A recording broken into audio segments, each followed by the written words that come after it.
大家好，我 JK， 我今日就玩《七龍珠爆裂激戰》，今次就係抽卡片嘅。有個觀眾就話呢，叫我抽奪間 battle， 佢亦都有個朋友 Jason 叫我抽啦，佢話抽到 SSR 喎，而我而家都儲夠龍石啦，咁我而家就抽啦，一陣啦，係要等佢錄，就係抽呢個奪間祭典。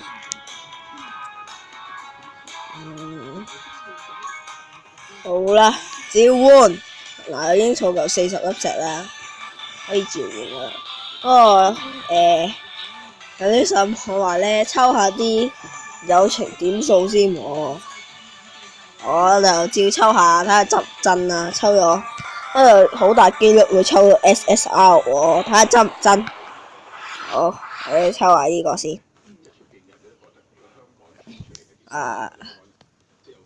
下咩卡？快啲！我抽一次算啦，友情。好，撒旦。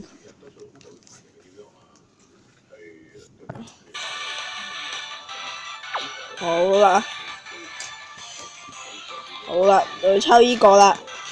係啦，唔係呢個。奪間祭典，連續召喚。好啦，抽啦！進行召喚。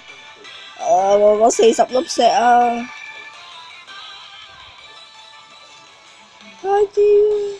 好緊張啊！哼！哇！下咩？耐啲啊！又整耐啲啦，夠耐啦啩？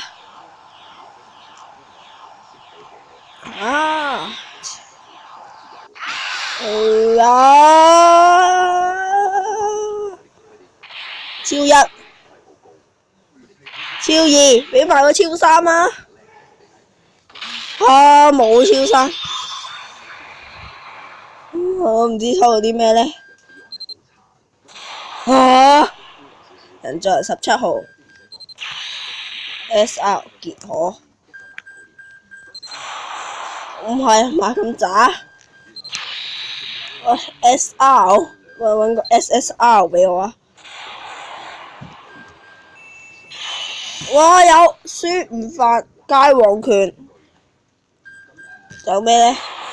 比迪禮，唔係係嘛？波人布歐，仲有咩呢？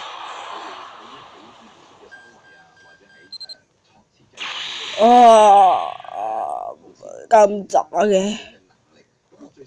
淨係抽到一隻 SSR 咋，而且仲係界王拳咋，有啲唔好彩啦。HP 80%，必殺嘅。回合開始時，不過好過冇啦。好啦，我今日嘅抽卡片就去到呢度啦。多謝大家收睇啦，拜拜。